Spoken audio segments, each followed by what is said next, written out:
सभी बच्चों को मेरा नमस्कार। जय हिंद, जय भारत। आज का जो हमारा टॉपिक रहेगा बेटा वो स्टेटमेंट एंड आर्ग्यूमेंट रहेगा। स्टेटमेंट एंड आर्ग्यूमेंट, कथन और तर्क। तो कथन और तर्क, उसमें देखो एक बार क्वेश्चन का फॉर्मेट आप देखिएगा किस तरह के सवाल होते हैं, फिर मैं आपको बताऊंगा कि सही आंसर तक कैसे पहुंचा जाए। बच्चे क्या करते हैं, इसमें हमेशा गलतियां करते हैं, छोटी छोटी मिस्टेक करके अपना पूरा आंसर बिगाड़ देते हैं। तो भाई मैं आपको कुछ ऐसे लॉजिक बताऊंगा कि जिससे आप बिल्कुल स्टिक आंसर तक पहुंच पाओगे। एक बार मैं आपको क्वेश्चन का फॉर्मेट दिखाता हूं, इसमें क्वेश्चन किस तरह के आते हैं, फिर मैं आपको बताऊंगा सही आंसर तक कैसे पहुंचना होता है। तो ये सेशन 30 क्वेश्चंस का रहेगा। 30 क्वेश्चन में मैं आपको सारा लॉजिक, सारी चीजें, सारी प्रैक्टिस करा दूंगा। तो बड़े ध्यान से इस जो ये एपिसोड है, इस एपिसोड को ध्यान से देखना भाई। ये बहुत जबरदस्त एपिसोड होने वाला है। आपके सारे डाउट जो हैं इसमें क्लियर हो जाएंगे इस टॉपिक से, ठीक है। तो आज का एपिसोड बहुत इंपॉर्टेंट है, क्योंकि रेलवे का एग्जाम हो, एसएससी का एग्जाम हो या एचएसएससी का एग्जाम हो, हर एग्जाम में यहाँ से क्वेश्चन बनते हैं। एक बार क्वेश्चन देखिएगा आप किस फॉर्मेट के आंसर क्वेश्चन आते हैं। इसमें स्टेटमेंट एंड आर्ग्यूमेंट, एक स्टेटमेंट होगी बेटा जी। स्टेटमेंट जैसे दे दी, should there be a complete ban on single use plastic in India. तो ये कह रहा है कि भारत में एकल उपयोग का जो प्लास्टिक है उस पर पूर्ण प्रतिबंध लगा देना चाहिए। ये कह रहा है जो भारत में जो सिंगल यूज प्लास्टिक है उसके ऊपर पूर्ण प्रतिबंध लगा देना चाहिए, ये कथन है। अब इसके ऊपर क्या की जाएगी, आर्ग्यूमेंट की जाएगी। दो आर्ग्यूमेंट होंगी, है ना। कोई कहेगा यस लगा देना चाहिए, कोई कहेगा नहीं लगाना चाहिए, या दोनों हाँ भरेंगे, है ना। तो अब हमें देखना होगा कौन सा आर्ग्यूमेंट स्ट्रोंग है, कौन सा आर्ग्यूमेंट स्ट्रोंग है। ये आर्ग्यूमेंट दे रखे हैं, yes it will reduce environmental pollution and protect marine life. भाई यह, हाँ भाई बंद कर देना चाहिए, हाँ यह पर्यावरण प्रदूषण को कम करेगा और समुद्री जीवन की रक्षा करेगा। ये इन्होंने आर्ग्यूमेंट दिया। एक दूसरे बंदे ने आर्ग्यूमेंट दिया, नहीं बंद नहीं करना चाहिए, इससे प्लास्टिक उद्योग से जुड़े लाखों लोगों का रोजगार प्रभावित होगा। भाई दोनों ने अपने अपने आर्ग्यूमेंट दिए।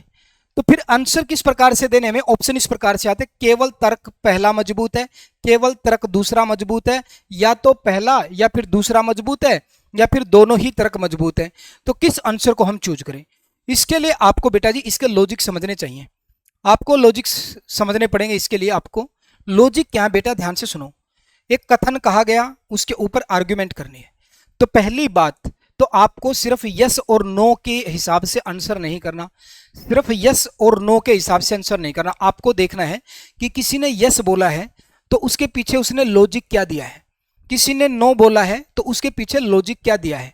तो उसके पीछे जो लॉजिक होगा ना, उसकी वजह से हम उसको ठीक या गलत कहेंगे, समझ रहे हो, लॉजिक की वजह से।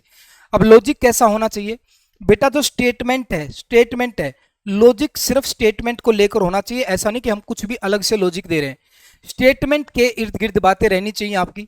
तो एक स्ट्रोंग लॉजिक होता है और एक वीक लॉजिक होता है। स्ट्रोंग लॉजिक को हम सही मानेंगे, वीक लॉजिक को हम गलत मानेंगे। बात को समझ पा रहे हो। जो आप लॉजिक दे रहे हो वो व्यावहारिक होना चाहिए और बेटा जी तर्क संगत होना चाहिए, यानी कि एक उसके पीछे एक तार्किक वजह होनी चाहिए, है ना। तो अब देखिएगा, अब सवालों को करते हैं। जैसे इसने कहा कि भारत में एकल उपयोग प्लास्टिक, ये जो प्लास्टिक जो एक बार यूज करने के बाद दोबारा यूज नहीं कर सकते, उस प्लास्टिक पर पूर्ण प्रतिबंध लगा दिया जाना चाहिए, ठीक है, ये कथन है। अब ये कह रहा हाँ लगा देना चाहिए, यह पर्यावरण प्रदूषण को कम करेगा और समुद्री जीवन की रक्षा करेगा। बिल्कुल सही तर्क दिया इन्होंने। भाई प्लास्टिक क्या करता है, प्लास्टिक प्रदूषण बढ़ाता है, समुद्री जीवन को बेटा, जैसे प्लास्टिक क्या होता है, बह के जब नदियों के सारे समुद्र में जाता है तो प्लास्टिक बेटा जी आपको पता गलता तो है नहीं, उसका वो डाइजेस्ट तो होता नहीं है। तो उससे क्या होता है बेटा, जो समुद्र के अंदर जो जीव हैं वो उसको खा लेते हैं और फिर उनके पेट में पचता नहीं है तो उनको मार देता हो धीरे धीरे। तो इसलिए ये कह रहा है कि अगर हम प्रतिबंध लगा देंगे तो प्रतिबंध क्या करेगा, पर्यावरण प्रदूषण को कम करेगा और समुद्री जीवन की रक्षा करेगा। इसने लॉजिक बिल्कुल सही दिया है। एक बंदा कह रहा है नहीं, बंद नहीं करना चाहिए, पूर्ण प्रतिबंध नहीं लगाना चाहिए। भाई हम सिर्फ यस और नो देखकर आंसर नहीं करेंगे। अब ये नहीं बोल रहा है तो कोई दिक्कत नहीं है, लेकिन इसके पीछे का लॉजिक देखेंगे, नहीं क्यों बोल रहा है। अगर इसके पीछे इसने लॉजिक स्ट्रोंग दिया है तो इसको भी ठीक माना जाएगा। तो ये कह रहा नहीं, इससे प्लास्टिक उद्योग से जुड़े लाखों लोगों का रोजगार प्रभावित होगा। ये बात तो बिल्कुल सही है भाई। भाई प्लास्टिक अब बहुत मात्रा में बन रहा है, तो बहुत सारे जो वर्कर्स हैं, बहुत सारे जो लोग हैं प्लास्टिक उद्योगों में काम कर रहे हैं।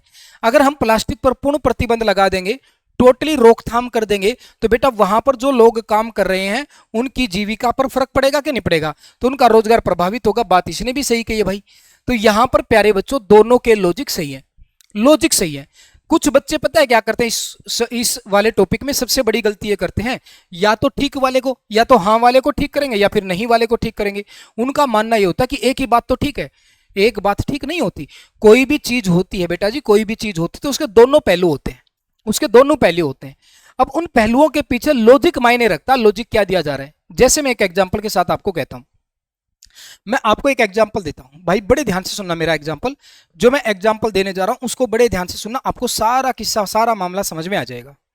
ठीक है, मैं ये एग्जांपल दे रहा हूं, जैसे मैं यूट्यूब पर मैथ पढ़ाता हूं आपको, यूट्यूब पर मैथ की डेली क्लास में लेता हूं, तो फिर मैं कह रहा हूं कि मैं ऐसा करता हूं, रीजनिंग की क्लास जो है ना, जैसे बच्चे बहुत सारे बोलते हैं सर आप रीजनिंग भी यूट्यूब पे करवा दो, तो मैं बोलता हूं रीजनिंग की क्लास डेली लेने की बजाय मैं इसको एग्जाम के टाइम पर थोड़ी बड़ी बड़ी क्लासेज लेकर कवर करा दूंगा।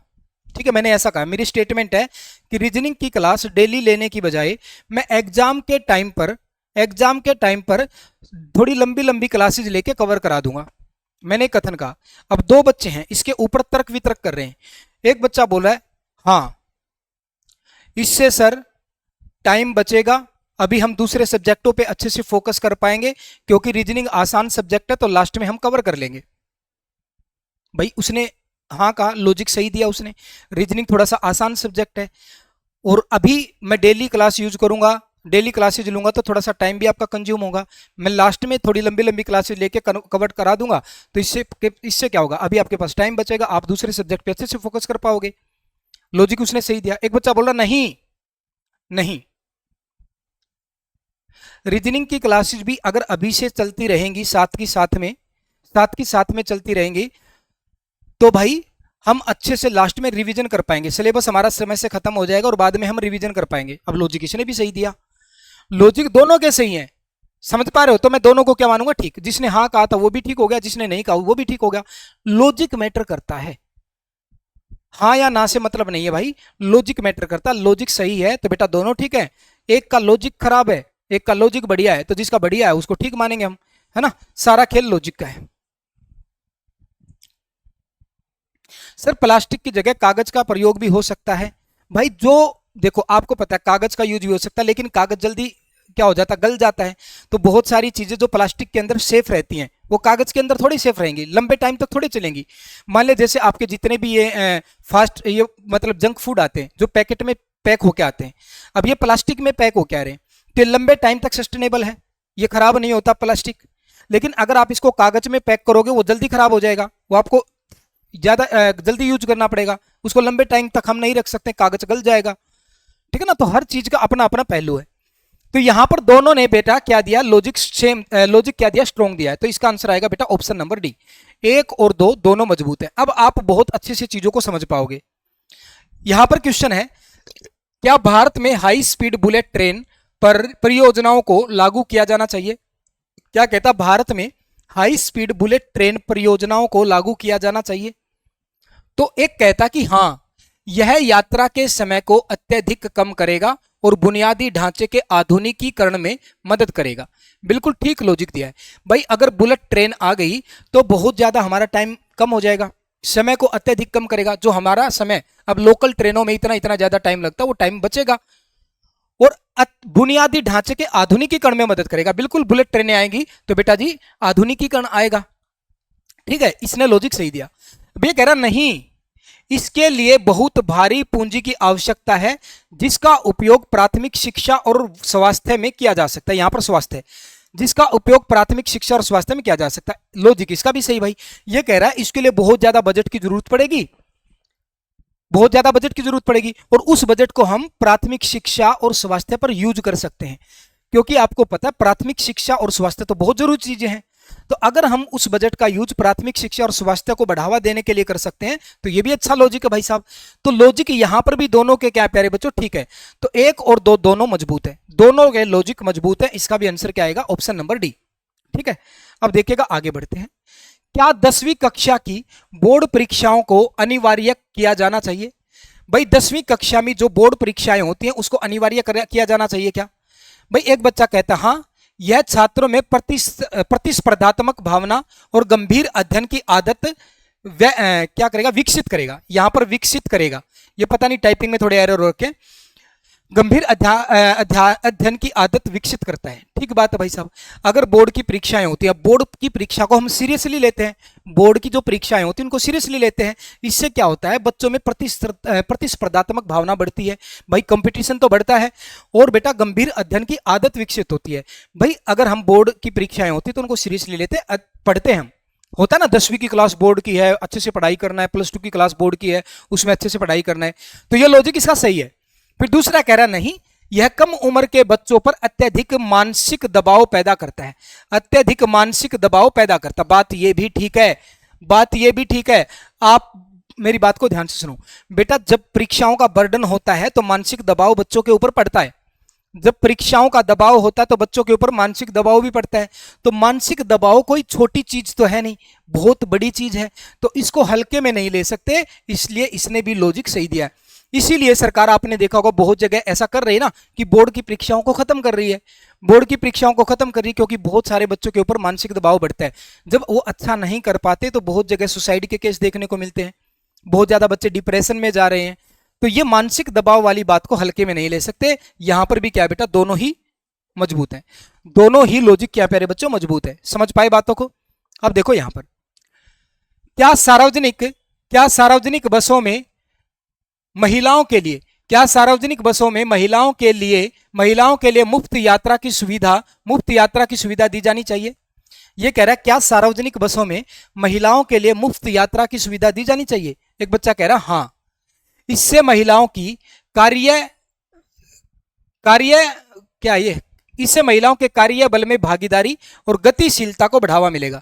इससे क्या होगा प्यारे बच्चों, महिलाओं की कार्य बल में भागीदारी और गतिशीलता को बढ़ावा मिलेगा। बिल्कुल सही बात है, बिल्कुल सही बात है भाई। जैसे महिलाएं क्या होती हैं, महिलाओं के पास आजकल मतलब पुरुषों के मुकाबले में ज्यादा संसाधन नहीं है, ज्यादा उनके पास रोजगार नहीं है।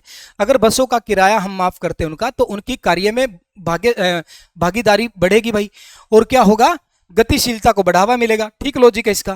फिर ये कह रहा नहीं, इससे परिवहन निगमों को भारी वित्तीय नुकसान का सामना करना पड़ेगा, परिवहन निगम को भारी वित्तीय नुकसान का सामना करना पड़ेगा।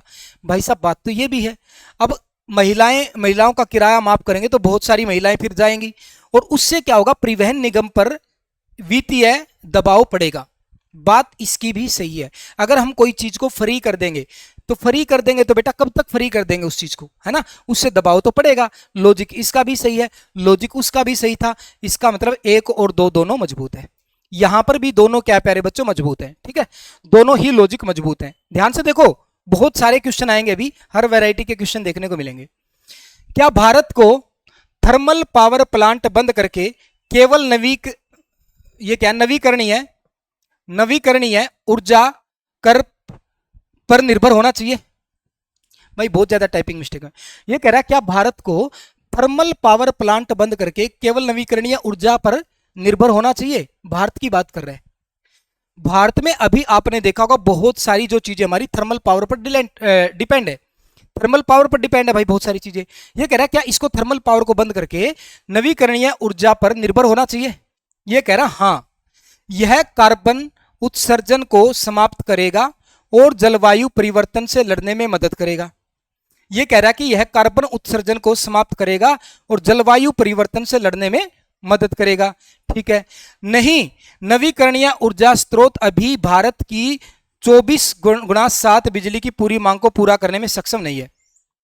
भाई इसका लॉजिक सही है, इसका लॉजिक बिल्कुल सही है, क्योंकि भाई साहब अभी अगर स्पेशल भारत की बात कर दी तो भारत की एक्चुअली में सिचुएशन देखनी पड़ेगी ना। ये स्पेशल किसी देश की बात कर रहा है तो उस देश में चल क्या रहा है वो देखना पड़ेगा। अभी भारत की बात कर रहा है तो भारत में बहुत सारी मैक्सिमम चीजें भी थर्मल पावर प्लांट पर डिपेंड करती हैं। जो ऊर्जा पर अगर भारत की बात करें तो भारत जो है ना थर्मल पावर प्लांटों पे डिपेंड करता है। अगर हम उसको बंद कर देंगे तो बेटा जी, क्योंकि अभी भारत की जो 24x7 बिजली की पूरी मांग को पूरा करने में सक्षम नहीं है नवीकरणीय ऊर्जा, क्योंकि अभी इसका धीरे धीरे विकास हो रहा है। अभी ये चौबीसों घंटे हमारी बिजली की आपूर्ति को पूरा नहीं कर सकता। हमारी बिजली अभी भी किस पर डिपेंड कर रही है बेटा? थर्मल पावर पर डिपेंड कर रही है। भाई बात तो समझ में आ रही होगी आपको। मीनाक्षी वर्मा का आंसर बी है। मीनाक्षी वर्मा का आंसर बी है। क्या दिक्कत आ रही है भाई? आवाज सबको आ रही है ना? एक बच्चा बोला सर आवाज नहीं आ रही। एक बार बताना भाई, क्या सभी बच्चों तक मेरी आवाज पहुंच रही है? क्या मेरी आवाज सही सभी बच्चों तक पहुंच रही है? हाँ आ रही है ना? यस सर, फिर ठीक है।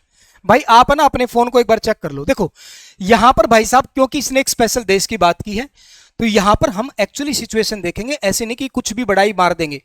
यहां पर एक्चुअल सिचुएशन ये है कि नवीकरणीय ऊर्जा स्रोत अभी भी भारत की 24x7 बिजली की पूरी मांग को पूरा करने में सक्षम नहीं है। यही बात है भाई। ये कह रहा है हाँ कार्बन उत्सर्जन को समाप्त करेगा और जलवायु परिवर्तन से लड़ने में मदद करेगा। भाई इसके मुकाबले में ये लॉजिक हमारा स्ट्रॉन्ग है, ये लॉजिक हमारा बहुत ज्यादा स्ट्रॉन्ग है भारत की सिचुएशन देखे तो इसका मतलब क्या आएगा? ओनली आर्ग्यूमेंट सेकंड मजबूत है, केवल तर्क 2 मजबूत है। समझ पा रहे हो? अगर ये भारत का जिक्र नहीं करता तो फिर मैं इस लॉजिक को भी सही मान लेता। समझ पा रहे हो बात को? अभी ये कह रहा ना अभी बंद कर देना चाहिए। भाई ठीक है, ये बात तो ठीक है कि भाई समाप्त करेगा और जलवायु परिवर्तन से लड़ने में मदद करेगा, ठीक बात है। लेकिन अभी भारत इस सिचुएशन में है ही नहीं कि मैं पावर प्लांटों को बंद कर दूं। अभी इस सिचुएशन में है ही नहीं, और स्पेशली किसी देश का जिक्र किया है तो वहां की एक्चुअल सिचुएशन पे बात चलेगी। समझ पा रहे हो बात को? तो इन चीजों को ध्यान में रखना है। अब देखो, क्या भारतीय रेल की कुछ यात्री सेवाओं का निजीकरण कर दिया जाना चाहिए? निजीकरण कर दिया जाना चाहिए भाई, निजीकरण कर दिया जाना चाहिए, प्राइवेटाइजेशन कर देना चाहिए। ये कह रहा है क्या भारतीय रेल की कुछ यात्री सेवाओं, जो यात्रियों को सेवाएं मिलती हैं उनमें से कुछ सेवाओं का क्या निजीकरण कर देना चाहिए, प्राइवेटाइजेशन कर देना चाहिए? अब देखो, हाँ इससे सेवाओं की गुणवत्ता, स्वच्छता और समय की पाबंदी में सुधार होगा। यह बात बिल्कुल ठीक है। हाँ इससे सेवाओं की गुणवत्ता, स्वच्छता और समय की पाबंदी में सुधार होगा। यह बात बिल्कुल ठीक है। क्यों ठीक है मैं बताता हूं। जब किसी चीज का प्राइवेटाइजेशन होता है, निजीकरण होता है, समझ रहे हो, तो वहां पर गुणवत्ता में सुधार तो आता है। पता है रीजन क्या है? मैं बताता हूं। जब भाई साहब मान लिया, अब हर चीज के दोनों पहलू हैं, मैंने आपको बताया 2 पहलू होते हैं। देखो मेरी बात, कोई भी सरकारी संस्था है, कोई भी सरकारी संस्था है, जब उसको प्राइवेट किया जाता है, किसी कंपनी को हैंडओवर किया जाता है, तो कंपनियों में क्या होगा? कंपनियां बेटा जी उसकी गुणवत्ता में सुधार तो करती हैं। रीजन क्या होता है मैं बताता हूं। क्योंकि प्राइवेट कंपनियां बहुत सारी हैं, उनके बीच में कंपटीशन है, उनको गुणवत्ता में सुधार करना पड़ेगा, नहीं तो सरकार दूसरी कंपनी को ठेका दे देगी। नहीं तो सरकार क्या करेगी? दूसरी कंपनी को ठेका दे देगी। ऑप्शन है ना, बहुत सारे ऑप्शन होते हैं। इसलिए जब भी कभी किसी सरकारी संस्था को कोई प्राइवेट कंपनी हैंडओवर करती है तो भाई साहब वहां पर गुणवत्ता में सुधार तो आता है, वहां पर गुणवत्ता में सुधार तो आता है। तो ये बात, इसकी लॉजिक तो सही है। समय की पाबंदी में भी सुधार होगा। क्यों होता है ऐसा? होता क्यों है ये बताता हूं मैं। इसका रीजन ये है क्योंकि प्राइवेट कंपनियां बहुत सारी हैं, तो वहां पर कंपटीशन है। अगर वो गुणवत्ता में सुधार नहीं करेगी एक कंपनी, तो दूसरी कंपनी को ठेका दे देगी सरकार। ठीक है, अब इसको देखो, ये कह रहा नहीं होना चाहिए, इससे किराया महंगा हो सकता है और यह आम गरीब जनता की पहुंच से बाहर हो जाएगा। बात इसकी भी ठीक है भाई। प्राइवेटाइजेशन होने से एक चीज देखो, अच्छी चीज हो रही है, गुणवत्ता में सुधार हो रहा है, तो एक बुरी चीज भी होती है। जब सरकारी संस्थाओं को प्राइवेट कंपनियां ले लेंगी तो बेटा प्राइवेट कंपनियां तो किराया भी बढ़ाएंगी, पैसे भी ज्यादा वसूल करेंगी। समझ रहे हो? मान लो एक सरकारी रेलवे है, सरकारी रेल है, आप उसमें जा रहे हो, आपको पता गुणवत्ता कम होती है, आपको पता गुणवत्ता कम होती है। अब एक प्राइवेट कंपनी उसको लेगी, प्राइवेट कंपनी को सरकार ठेका देगी, तो सरकार प्राइवेट कंपनी से पैसा लेगी। अब वो कंपनी क्या करेगी? किराया बढ़ाएगी भाई, जो भी चीजें वहां पर मिल रही थी उनका चार्ज बढ़ाएगी। समझ पा रहे बात को? इससे क्या हो सकता है? जो गरीब जनता है, जो ग्रामीण जनता है, गरीब जनता है, उनकी पहुंच से बाहर हो जाएंगी चीजें। जैसे आपने देखा होगा, जैसे एक वंदे भारत ट्रेन स्टार्ट की थी। अब वंदे भारत में क्या था बेटा? चीजें बहुत महंगी हैं, चीजें महंगी तो आम जनता से दूर होगी वो। समझ पा रहे बात? तो प्राइवेटाइजेशन होने से बेटा गरीब जनता की पहुंच से बाहर हो जाएंगी चीजें, क्योंकि किराया विराया महंगा होगा। तो दोनों के लॉजिक ठीक है, लॉजिक दोनों के ठीक है। तो यहां पर आएगा 1 और 2 दोनों मजबूत हैं, दोनों ही मजबूत है। डी ऑप्शन बिल्कुल सही बताया आप लोगों ने। क्या यहां पर स्कूल है भाई, क्या स्कूलों के कैंटीन में जंक फूड की बिक्री पर पूरी तरह से रोक लगा देनी चाहिए? बिक्री पर पूरी तरह से रोक लगा देनी चाहिए। यह कह रहा है क्या स्कूलों की कैंटीन में जंक फूड की बिक्री पर पूरी तरह से रोक लगा देनी चाहिए? जंक फूड की बिक्री पर ये कह रहा है हाँ, यह बच्चों में मोटापे और कम उम्र में होने वाली स्वास्थ्य समस्याओं को रोकेगा। बिल्कुल ठीक बात है भाई। अगर हम जंक फूड क्या करता है बेटा, स्वास्थ्य खराब करता है। जंक फूड क्या करता है, स्वास्थ्य खराब करता है, मोटापा बढ़ाता है। तो ये कह रहा है कि अगर हम इस पर रोक लगा देंगे तो इससे क्या होगा, बच्चों में मोटापे और कम उम्र में होने वाली स्वास्थ्य समस्याओं को रोकेगा। ठीक बात है, ये बिल्कुल ठीक है। ये कह रहा नहीं, बच्चों को यह चुनने की स्वतंत्रता होनी चाहिए कि वे क्या खाना चाहते हैं। भाई अब बात बच्चों की चल रही है ना, हम बच्चों की फ्रीडम के लिए उनके स्वास्थ्य को इग्नोर नहीं कर सकते। ये इसका लॉजिक बिल्कुल गलत है भाई। अब समझ रहे बात को। ये कह रहा है बच्चों की स्वतंत्रता होनी चाहिए कि उनको क्या खाना चाहिए। बच्चों की बात आ जाए तो बेटा उनकी स्वतंत्रता से काम नहीं चलेगा, उनकी स्वास्थ्य का ध्यान रखना माता पिता का, स्कूल प्रशासन का, क्योंकि यहां पर स्कूल की बात चल रही है तो स्कूल प्रशासन का ध्यान, उनके स्वास्थ्य का ध्यान रखना जरूरी है। ठीक है ना। तो इसका आंसर क्या आएगा, केवल पहला लॉजिक सही है। केवल तर्क वन मजबूत है, केवल तर्क वन मजबूत है। बात को समझ पाए। नेक्स्ट क्वेश्चन देखिएगा। क्या आईटी कंपनियों में वर्क फ्रॉम होम को स्थायी विकल्प बना देना चाहिए। भाई जो आईटी कंपनियां हैं, जो प्राइवेट कंपनियां हैं, वो कह रहा है क्या उनमें वर्क फ्रॉम होम को स्थायी विकल्प बना देना चाहिए। स्थायी मतलब कि भाई परमानेंट, हमेशा ये कर दिया जाए कि वर्क फ्रॉम होम ही करना है। ये कह रहा हाँ, इससे यात्रा का समय बचता है और कंपनियों का परिचालन खर्च कम होता है। भाई बात तो ठीक है। नहीं, इससे प्रत्यक्ष टीम सहयोग और कॉर्पोरेट यहां पर आएगा कॉर्पोरेट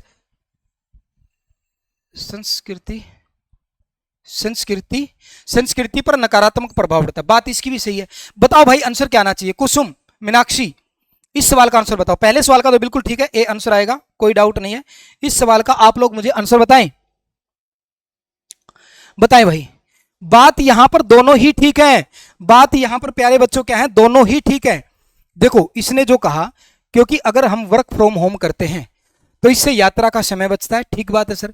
कंपनियों का परिचालन खर्च कम होता है, कंपनियों का परिचालन खर्च भी कम होगा, क्योंकि कंपनियों को क्या करना पड़ता है बेटा जी, भाई उनको आने जाने की उनकी सुविधा करनी पड़ती, वो खर्च कम होता है उनका, और समय की भी बर्बादी बचेगी। आने जाने में जो टाइम खराब होता है वो बचता है। जैसे आप ऑनलाइन एजुकेशन को ही देख लो, अभी ऑनलाइन एजुकेशन होने से आपको कुछ फायदा हुआ है ना। फायदा पता है क्या हुआ है, ऑनलाइन एजुकेशन से होने से आपको ये फायदा हुआ कि जो महंगी महंगी फीसें होती थी ऑफलाइन सेंटर्स की, वो कम हो गई। जैसे मैं खुद की बात करूं, जब मैं कभी सीजीएल की तैयारी मैंने स्टार्ट की थी 2015 में, तो मैंने कोचिंग ली थी तो 18,000 रुपये फीस थी। 3 महीने की फीस थी 18,000 रुपये। जब मैंने सीजीएल की कोचिंग ली थी 2015 में, अभी तो महंगाई और भी बहुत बढ़ गई। तो उस टाइम तो 18,000, 2015 के 18,000 अब के 30,000 के बराबर है। 30,000 से भी ज्यादा ही मान के चलो, समझ रहे हो। तो इतनी महंगी कोचिंग ली थी हमने ऑफलाइन में। अभी आपको क्या हो रहा है, 700 रुपए में कोर्स मिल गया पूरा का पूरा। आप सोचो उस टाइम के 18,000 आज के 30,000 के बराबर है। कहां 30,000 रुपए और कहां पर 700 रुपए, कितना फर्क है। तो ऑनलाइन होने से आपका यह खर्चा बच गया। फिर दूसरी बात, हम जब ऑफलाइन कोचिंग लेने जाते हैं तो हमें बहुत दूर जाना पड़ता, आने जाने का किराया लगता है, टाइम की खराबी होती है ना। तो वो ऑनलाइन एजुकेशन होने से ये टाइम आपका बच गया, आपका पैसा बच गया। ठीक बात है, लॉजिक सही है भाई। लॉजिक यही कह रहा है कि क्या होगा, इससे समय की बचत होती है और कंपनी का परिचालन खर्च कम होता है। ये लॉजिक सही है बिल्कुल। ठीक है सर, ये लॉजिक कोई दिक्कत नहीं इसमें। फिर दूसरा लॉजिक ये दे रहा है कि नहीं, वर्क फ्रॉम होम करोगे तो ये ठीक नहीं है। क्यों, इससे प्रत्यक्ष टीम सहयोग और कॉर्पोरेट संस्कृति पर नकारात्मक प्रभाव पड़ेगा। बात इसकी भी ठीक है भाई। जब लोग वहां पर इकट्ठा ही नहीं होंगे, सब अपने अपने घरों में काम कर रहे हैं, तो इससे टीम सहयोग की भावना तो कम हो जाएगी और कॉर्पोरेट संस्कृति पर नकारात्मक प्रभाव पड़ेगा। बिल्कुल सही बात बोल रहे हैं भाई। जैसे अभी ऑफलाइन में एक चीज तो होती थी कि आप सब स्टूडेंट एक साथ होते, अभी आप एक दूसरे को जानते ही नहीं, सिर्फ नाम से जानते, फेस से नहीं जानते, तो वो जो सहयोग होता है वो खत्म हो जाएगा और जो कॉर्पोरेट संस्कृति है उस पर भी नकारात्मक प्रभाव पड़ेगा। तो भाई देखो, हर चीज के दो पहलू हैं, लेकिन लॉजिक दोनों के यहां पर सही दे रहे। हाँ कह रहा तो उसका लॉजिक भी सही है, ना कह रहा तो इसका लॉजिक भी सही है। तो यहां पर क्या आएगा, 1 और 2 दोनों मजबूत है, यहां पर दोनों ही मजबूत है। अगला सवाल देखो, क्या कक्षाओं के दौरान छात्रों द्वारा स्मार्टफोन के उपयोग पर प्रतिबंध होना चाहिए। स्मार्टफोन के उपयोग पर प्रतिबंध होना चाहिए। क्या कक्षाओं के दौरान छात्रों द्वारा स्मार्टफोन के उपयोग पर प्रतिबंध होना चाहिए? कक्षाओं में स्मार्टफोन यूज करते हैं, क्या इस पर प्रतिबंध होना चाहिए? ये कह रहा है हाँ। यह पढ़ाई में ध्यान भटकाने से रोकता है और अनुशासन बनाए रखता है। बिल्कुल सही बात है। प्रतिबंध क्या करेगा? प्रतिबंध क्या करेगा? पढ़ाई में ध्यान भटकने से रोकेगा और अनुशासित बनाए रखता है। ठीक है, ये बात बिल्कुल ठीक है। फिर ये कह रहा नहीं, नहीं बंद नहीं होना चाहिए, प्रतिबंध नहीं लगना चाहिए। क्यों? क्योंकि स्मार्टफोन इंटरनेट से त्वरित अध्ययन सामग्री खोजने में सहायक होते हैं। आजकल के टाइम को अगर हम देखें, आजकल के स्पीडी टाइम को देखें तो स्मार्टफोन हमारे लिए बहुत जरूरी हो गया है। स्मार्टफोन पे हम जैसे आप गूगल करते हो, एआई से अपना फटाफट आंसर चेक कर लेते हो, तो इसके लिए कोई भी चीज आपको नहीं आती तो आप फटाफट सर्च कर लेते हो। आज के आधुनिकीकरण को देखें तो बेटा जी स्मार्टफोन इंटरनेट से त्वरित अध्ययन, त्वरित का मतलब है फटाफट अध्ययन सामग्री खोजने में सहायक होते हैं। तो ये बात भी बिल्कुल ठीक है, लॉजिक ने भी सही दिया। आज के टाइम पे मोबाइल फोन स्मार्टफोन जरूरी भी हो गया है। तो भाई साहब दोनों ही लॉजिक सही है, पहला और दूसरा दोनों मजबूत है, पहला और दूसरा दोनों मजबूत है। क्या भारत में युवाओं के लिए, क्या भारत में युवाओं के लिए 2 वर्ष का सैन्य प्रशिक्षण अनिवार्य कर देना चाहिए? यह कह रहा भारत में युवाओं के लिए 2 वर्ष का सैन्य प्रशिक्षण अनिवार्य कर देना चाहिए। समझो इस बात को, सैन्य प्रशिक्षण का मतलब है मिलिट्री जो एक्सरसाइज है, क्या वो कंपलसरी करनी चाहिए 2 वर्ष के लिए? जितने भी युवा हैं सबको 2 साल की ट्रेनिंग जरूर देनी चाहिए, सैन्य प्रशिक्षण जरूर देना चाहिए। यह कह रहा हाँ, इससे युवाओं में अनुशासन और देशभक्ति और ये क्या भाई, और शारीरिक, ये क्या भाई, शारीरिक फिटनेस बढ़ेगी। भाई ये कह रहा है इससे युवाओं में अनुशासन और देशभक्ति और शारीरिक फिटनेस बढ़ेगी। बात बिल्कुल ठीक है भाई। अगर हम सैन्य प्रशिक्षण शुरू करेंगे, युवाओं में सेना वाली ट्रेनिंग देंगे, तो इससे देशभक्ति भी बढ़ेगी, शारीरिक फिटनेस भी बढ़ेगी बच्चों की, और बेटा अनुशासन भी आएगा, क्योंकि आर्मी की जब ट्रेनिंग होगी तो उनको अनुशासन भी सिखाया जाएगा। लॉजिक सही है। फिर ये कह रहा नहीं, यह अत्यधिक खर्चीला होगा और युवाओं के शैक्षणिक तथा करियर विकास में देरी करेगा। भाई बात सही है यार, जहां पर बच्चे को पढ़ना चाहिए वहां पर वो ट्रेनिंग करने जाएगा सिर्फ फिजिकल की, वहां पर सिर्फ वो फिजिकल की ट्रेनिंग करने जाएगा, तो उसकी शैक्षणिक और करियर विकास में देरी तो होगी कि नहीं होगी भाई? जो 2 साल वो पढ़ने पर लगाता, भाई मान लिया कोई बच्चा एमबीबीएस कर रहा है, कोई बच्चा एमबीबीएस कर रहा है, अब वो एमबीबीएस की पढ़ाई में आपको पता है बहुत ज्यादा शिक्षा की जरूरत है, पढ़ने की जरूरत है। अब वो 2 साल अगर सैन्य अभ्यास करने जाएगा, वो ट्रेनिंग करने जाएगा सिर्फ फिजिकल की, जो कि उसके लिए इतना जरूरी नहीं है, तो बेटा वो जो करना चाह रहा था उसमें देरी तो होगी, ना भाई। और खर्चीला भी है, क्योंकि जब सरकार बच्चों को ट्रेनिंग देगी, 2 साल अपने पास रखेगी, तो सरकार को उनके ऊपर खर्चा भी करना पड़ेगा, तो खर्चीला भी है। तो लॉजिक इसका भी बिल्कुल सही है। आंसर क्या आएगा? हाँ, 1 और 2 दोनों मजबूत हैं। यहां पर भी बेटा जी क्या है, दोनों मजबूत है। नेक्स्ट सवाल देखिएगा, यह कह रहा है क्या भारत को पूरी तरह से कैशलेस अर्थव्यवस्था में बदलना चाहिए? क्या भारत को पूरी तरह से कैशलेस अर्थव्यवस्था में बदल दिया जाना चाहिए? यह कह रहा हाँ, यह भ्रष्टाचार, काले धन और कर चोरी को कम करने में अत्यधिक मददगार होगा। बिल्कुल सही बात है बेटा, कैशलेस होगा ना, कैशलेस होगा, ऑनलाइन ट्रांजैक्शंस होती हैं तो उससे भ्रष्टाचार कम होता है।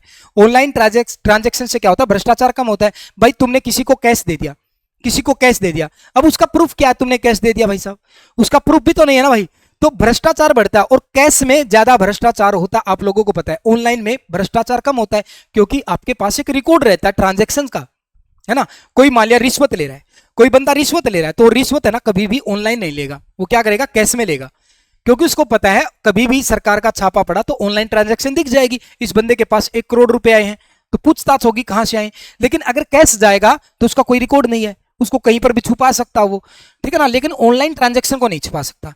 तो ऑनलाइन होने से क्या होगा बेटा? भ्रष्टाचार और काला धन और कर चोरी, टैक्स की चोरी में भी क्या, टैक्स की चोरी को कम करने में अत्यधिक मददगार है। टैक्स भी चोरी नहीं कर पाएगा। अगर जब बेटा जी टैक्स चोरी हम कब करते हैं? अगर हमारी सारी, मान लिया मैं एकेडमी चलाता हूं, ठीक है, मेरी एकेडमी रजिस्टर्ड है, तो मेरी जितनी भी एप्लीकेशन पे जो मेरी पेमेंट आती है, जो भी बेटा जी मेरी यूट्यूब पे जो कमाई आती है, वो सारा ऑनलाइन रिकॉर्ड है, तो सरकार को पता है मैं कितना कमा रहा हूं, उसी हिसाब से मैं टैक्स दे रहा हूं। समझ पा रहे बात को? उसी हिसाब से मैं टैक्स दे रहा हूं जितनी मेरी कमाई है। लेकिन अगर मैं क्या करूं, जो तुम ऑनलाइन फीस पे करते हो, समझ रहे हो, जॉब्स टारगेट पे तुम लोगों ने बेच लिया, तुम लोगों ने क्या किया, जैसे 6000 बच्चों ने एडमिशन ले रखा है फिलहाल, अब 6 के 6000 बच्चों ने 700 रुपए पेमेंट कर दी, ऑनलाइन कर दी। अब क्योंकि जॉब्स टारगेट एक क्या है, रजिस्टर्ड एप्लीकेशन है, सरकार के पास इसका डाटा है, तो उनको पता है कि इनका रेवेन्यू कितना आया, उस हिसाब से टैक्स देना पड़ेगा, हम छुपा नहीं सकते। लेकिन अगर ऐसा हो जाता, इन 6000 बच्चों में से 3000 बच्चों की तो हम ट्रांजैक्शन ले लेते ऑनलाइन और 3 बच्चों को बोल देते भाई घर पे आके दे जाना कैश हमें।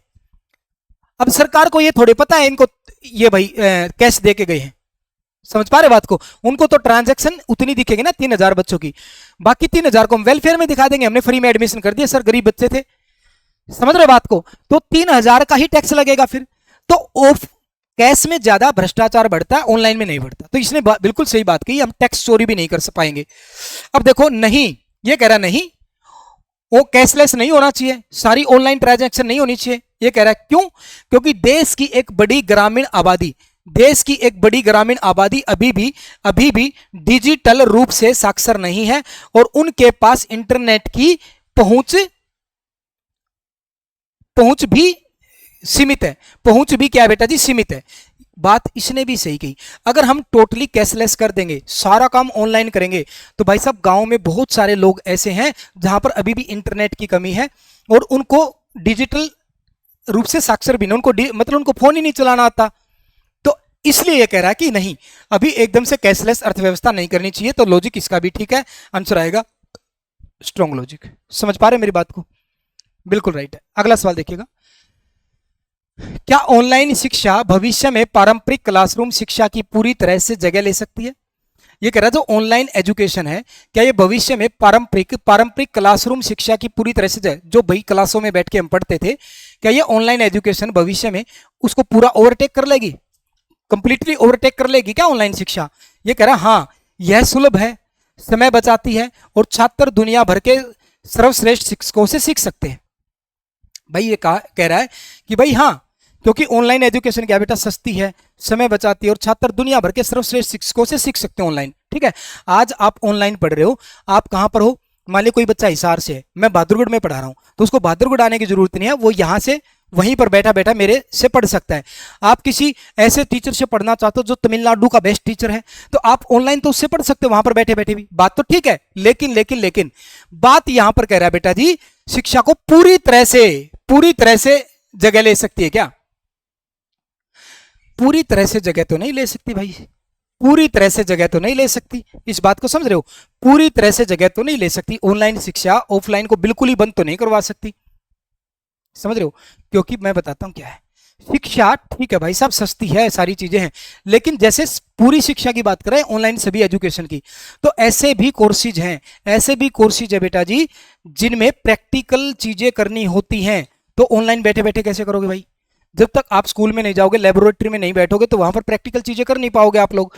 तो पूरी तरह से तो नहीं ले सकती। हाँ, जो थ्योरेटिकल नॉलेज होती है आप वो ऑनलाइन एजुकेशन आप कर सकते हो, लेकिन जिनमें प्रैक्टिकल करने होते हैं, भाई कोई एमबीबीएस की वो कर रहा है, ठीक है, उसको एमबीबीएस करनी है, 4 साल की एमबीबीएस उसकी, जब तक वो हॉस्पिटल में जाके मरीजों को देखेगा नहीं तो सीखेगा कैसे? ऐसे थोड़े 4 साल का जो एमबीबीएस का कोर्स है वो ऑनलाइन कर लेगा वो, ना भाई, जाना पड़ेगा। तो पूरी तरीके से ओवरटेक नहीं कर सकती।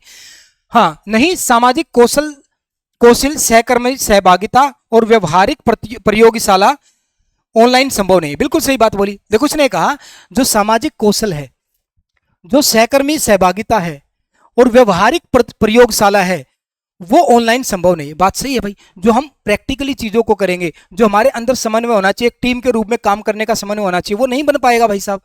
तो लॉजिक इसका ज्यादा स्ट्रॉन्ग है, और जब एक लॉजिक बहुत ज्यादा स्ट्रॉन्ग हो जाए तो दूसरा अपने आप वीक पड़ जाता है। तो इसका आंसर आएगा ओनली सेकंड, केवल तर्क दूसरा मजबूत है, क्योंकि यहां पर इसने पूरी तरह से बात कर दी थी। अगर ये पूरी तरह ना बोलता ना, तब तो ये लॉजिक भी ठीक था, लेकिन इसने बोल दिया पूरी तरह। पूरी तरह का मतलब बेटा उसमें सारे ही कोर्सेज आ गए, ऑनलाइन एजुकेशन के सारे कोर्सेज आ गए भाई। पलवल में आंगनबाड़ी वैकेंसी ऑफलाइन फॉर्म निकलेंगे क्या सर जी? प्लीज बताना। हाँ, ऑफलाइन निकलेंगे सोनम, ऑफलाइन निकलेंगे। हाँ, जैसे आईटीआई देख लो आप, आईटीआई को आप ऑनलाइन थोड़े कर सकते हो, जब तक वहां पर जाके आप चीजों को नहीं सीखोगे। भाई करने को लोग करवा भी रहे हैं, हो भी रही हैं, लेकिन प्रैक्टिकल नॉलेज तो नहीं आएगी ना। इसको देखो, क्या सरकारी कार्यालयों में आर्टिफिशियल इंटेलिजेंस यानी कि एआई और ऑटोमेशन को तेजी से लागू किया जाना चाहिए? भाई ये कह रहा है क्या सरकारी कार्यालयों में एआई को या ऑटोमेशन को तेजी से लागू करना चाहिए? ये कह रहा है हाँ, इससे काम की गति, सटीकता और लाल फीता शाही में कमी आएगी। बिल्कुल सही बात बोल रही है। ये क्या कह रहा है बेटा, जैसे अगर हम एआई का यूज करते हैं तो इससे काम की गति बढ़ेगी, सटीकता बढ़ेगी और लाल फीता शाही में कमी आएगी। बिल्कुल सही रीजन है इसका। ये कह रहा नहीं, इससे बड़ी संख्या में क्लर्क और निचले स्तर के कर्मचारियों की नौकरियां खतरे में पड़ सकती। बात इसकी भी सही है। अगर एआई आ जाएगी तो एआई क्या करती है बेटा, बहुत सारे काम खुद निपटा रही है। तो इससे जो निचले स्तर के कर्मचारी हैं, जो क्लर्क हैं, अब सोचो हम एआई से, जैसे मैं अपना खुद बताता हूं बेटा जी, मैं अपना खुद बताता हूं। 2 महीने पहले तक मुझे थंबनेल भी किसी और से बनवाने होते थे, मुझे अपनी पीडीएफ भी किसी और से बनवानी होती थी, और जिस दिन कोई थंबनेल नहीं बना पाता था तो मैं क्लास भी नहीं ले पाता था। मैं खुद क्लास भी नहीं ले पाता था। जो बच्चे मुझसे पहले से जुड़े हैं उनको पता है, मैंने कई बार रीजन भी दिया, भाई मेरा थंबनेल नहीं बन पाया, जो टाइपराइटर था वो बाहर गया हुआ है, तो थंबनेल नहीं बन पाया, तो मैं क्लास भी नहीं ले पा रहा था। समझ पा रहे बात को? अब क्या हो गया, एआई आ गई, मेरे को थंबनेल बनाना आ गया, ठीक है ना। मैं चैट जीपीटी को बोलता हूँ मेरा फलाना फलाना ये लिखना आपको इस थंबनेल में, और ये फोटो है ये लगाना है, तो थंबनेल बन के आ जाता, 2 मिनट में बन जाता है। मैं पीपीटी भी खुद बना सकता हूं अब, समझ रहे हो? पीपीटी मैं क्वेश्चन भी खुद, जैसे क्वेश्चन अब बुकों से छाटने पड़ते थे, अब मैं जेमिनी पे जाऊंगा, जेमिनाई को बोलूंगा कि जेमिनाई मेरे लिए ना 25 क्वेश्चन की पीडीएफ तैयार कर दो, ये 25 क्वेश्चन मॉडरेट लेवल के होने चाहिए, फलानी फलानी टाइप होनी चाहिए, और फलाने एग्जाम के प्रीवियस ईयर क्वेश्चन होने चाहिए, इसमें बाइलिंगुअल होने चाहिए क्वेश्चन। ये सारी चीजें मैं दे दूंगा, वो बना के भेज देते 2 मिनट में। जो जेमिनी है वो बना के भेज देती वीडियो पीडीएफ जो है। तो इससे क्या हुआ, अब देखो सच बता रहा हूं मैं पीपीटी वाले को जिससे थंबनेल बनवाता था उसका काम मैंने बंद कर दिया। मैं क्यों खर्च करूंगा पैसा भाई, 9,000 रुपए, मैं 9,000 रुपए जिसको हर महीने देता था सिर्फ थंबनेल बनाने के, 9,000 रुपए देता था। अब मैं खुद बना रहा हूं और 2 मिनट लगती हैं, मैं खाना खाते खाते उसको बोल देता हूं, एक बार खाना खाता रहता 2 मिनट में तैयार कर देता है, तो काम आसान हो गया। तो इससे क्या हुआ, लेकिन उस बंदे का तो काम बंद हो गया ना, उस बंदे का तो काम बंद हो गया। ऐसा ही बेटा जब हम एआई का ज्यादा यूज करेंगे तो निचले स्तर के जो कर्मचारी हैं उनकी नौकरियां खतरे में पड़ जाएंगी। तो लॉजिक इसका भी ठीक है। इसका मतलब क्या है बेटा, पहला और दोनों मजबूत है, पहला और दूसरा दोनों मजबूत है। फिर मैं अनमैरिड हूं, क्या मैं भी आंगनबाड़ी के फॉर्म भर सकती हूँ? बिल्कुल भर सकते हो। ऐसा किसने कहा, ऐसा किसने कहा कि भाई मैरिड ही आंगनबाड़ी का फॉर्म भर सकते हैं? बहुत बेस्ट ऑप्शन आया सर। सर मुझे बहुत टाइपिंग आती है। अच्छा आपको दोनों टाइपिंग आती है? भाई अब तो टाइपिंग करने की जरूरत ही नहीं पड़ती, अब तो टाइपिंग करने की जरूरत ही नहीं पड़ती, खुद ही वो सारी चीजें कर देता है।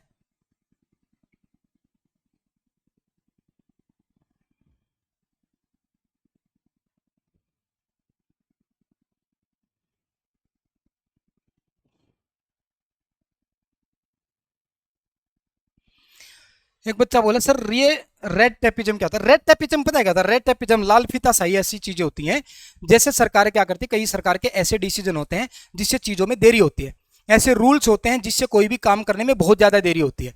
तो ये क्या करता है, वो जो देरी होती थी ना, देरी होती थी उसमें कमी आएगी, अब वो देरी नहीं होगी। रेड टेपिज्म क्या होता है, जैसे गवर्नमेंट या कोई भी कंपनी का जो अथोराइजेशन है वो क्या करता है बेटा, कुछ ऐसे रूल्स लगाता है जिससे कामों में बहुत ज्यादा देरी हो जाती है ना। तो ये चीजें हैं, ये इसको रेड टेपिज्म बोलते हैं। ध्यान से देखो भाई, ये समझ में आ गया। अगला सवाल देखो, ये कह रहा है क्या त्योहारों के दौरान पटाखों के फोड़ने पर पूर्ण प्रतिबंध लगा दिया जाना चाहिए? पूर्ण प्रतिबंध लगा दिया जाना चाहिए। हाँ, यह वायु और ध्वनि प्रदूषण को सप्ताह को नियंत्रित करने तथा सांस के मरीजों को राहत देने के लिए आवश्यक है। बिल्कुल ठीक है भाई। जो बहुत ज्यादा पटाखे होते हैं, हम क्या करते हैं एक्चुअली, हमने देखा होगा दिवाली पे, अब हम धर्म का सहारा लेने लग गए, गलत चीज को सपोर्ट करने के लिए हम किसका सहारा लेने लग गए? धर्म का सहारा लेने लग गए। अब बहुत सारे बच्चे, आप भी मुझ पर गुस्सा करेंगे, जैसे अब क्या हो रहा है बेटा, दिवाली पे बहुत ज्यादा हम पटाखे फोड़ रहे हैं, ऐसे ऐसे बम फोड़ रहे हैं बेटा, तो बहुत ज्यादा प्रदूषण फैला रहे हैं, इससे लोगों को फेफड़ों की समस्याएं हो रही हैं भाई। 3-4 दिन तक, आप दिवाली के आसपास देखना, 3-4 दिन तक तो जो वातावरण है ना बेटा इतना दूषित हो जाता है कि जो मरीज हैं, जो ऑलरेडी उस टाइम सांस की समस्याओं से जूझ रहे हैं, उनको बहुत ज्यादा परेशानी हो जाती है। ठीक है, तो ये लॉजिक इसका बिल्कुल ठीक है। हाँ, वायु प्रदूषण को नियंत्रित करने तथा सांस के मरीजों को राहत देने के लिए आवश्यक है इन पर प्रतिबंध लगाना। फिर ये कह रहा नहीं, यह पारंपरिक सांस्कृतिक उत्सवों और पटाखा उद्योगों में लगे मजदूरों के आजीविका पर प्रभाव डालता है। लॉजिक इसका भी सही है। अगर हम प्रतिबंध लगा देंगे, पटाखों पर प्रतिबंध लगा देंगे, तो इससे हमारी पारंपरिक सांस्कृतिक उत्सवों, जो हमारे सांस्कृतिक उत्सव हैं, जो हमारे त्योहार हैं, उनको और उन पे तथा पटाखा उद्योग में लगे मजदूरों के आजीविका पर प्रभाव डालता है, यानी कि फाइनेंशियली उनको बहुत ज्यादा दिक्कत हो जाएगी अगर हमने पूर्ण रूप से प्रतिबंध लगा दिया तो। अब ये बात कर रहा था बेटा पूर्ण प्रतिबंध की, ये बात कर रहा था पूर्ण रूप से प्रतिबंध की। हाँ, पूर्ण रूप से प्रतिबंध लगाना तो गलत हो जाएगा भाई। अगर हम दिवाली पे थोड़े बहुत भी पटाखे नहीं जलाएंगे तो फिर तो वो तो नॉर्मल डे हो जाएगा, समझ रहे हो। पता कैसे चलेगा कि दिवाली है, वो तो बिल्कुल नॉर्मल डे की तरह हो जाएगा। त्योहार है भाई, सांस्कृतिक लोगों की भावनाएं जुड़े, कुछ ना कुछ तो थोड़ा सा सेलिब्रेशन करेंगे। हाँ, थोड़ा बहुत सेलिब्रेशन करो, लेकिन इसकी आड़ में ऐसा मत करो कि बहुत ज्यादा आप तहलका मचा रहे हो। बड़े बड़े ये फलानी रॉकेट लेके आया, 50 वाली लेके आया, मैं 100 वाली लेके आऊंगा, मैं 150 वाली लेके आऊंगा, उससे प्रदूषण ही फैलाते जा रहे हो, वो नहीं है। पूर्ण रूप से प्रतिबंध लगाना भी गलत है, पूर्ण रूप से प्रतिबंध लगाना भी गलत है, क्योंकि जो पटाखे बनते बेटा उन फैक्ट्रियों में जो मजदूर काम करें उनकी आजीविका पर प्रभाव पड़ेगा। लॉजिक इसका भी सही है।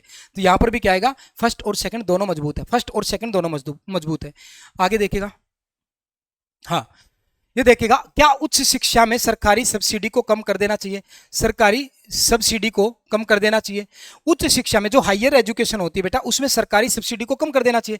सरकारी सब्सिडी क्या होती है बेटा, सरकारी सब्सिडी क्या होती है भाई, जो हमें स्कॉलरशिप मिलती है, हमें जो सरकार की तरफ से स्कॉलरशिप मिलती है ना, ये कह रहा है जो उच्च शिक्षा है बेटा, जो हायर एजुकेशन है वहां पर सरकार को बेटा बच्चों को स्कॉलरशिप नहीं देनी चाहिए, उसमें कम कर देनी, स्कॉलरशिप कम कर देनी चाहिए हायर एजुकेशन में, ऐसा कह रहा है ये कह रहा है हाँ, इससे सरकार का वित्तीय बोझ कम होगा और संसाधन प्राथमिक शिक्षा में लगाए जा सकेंगे।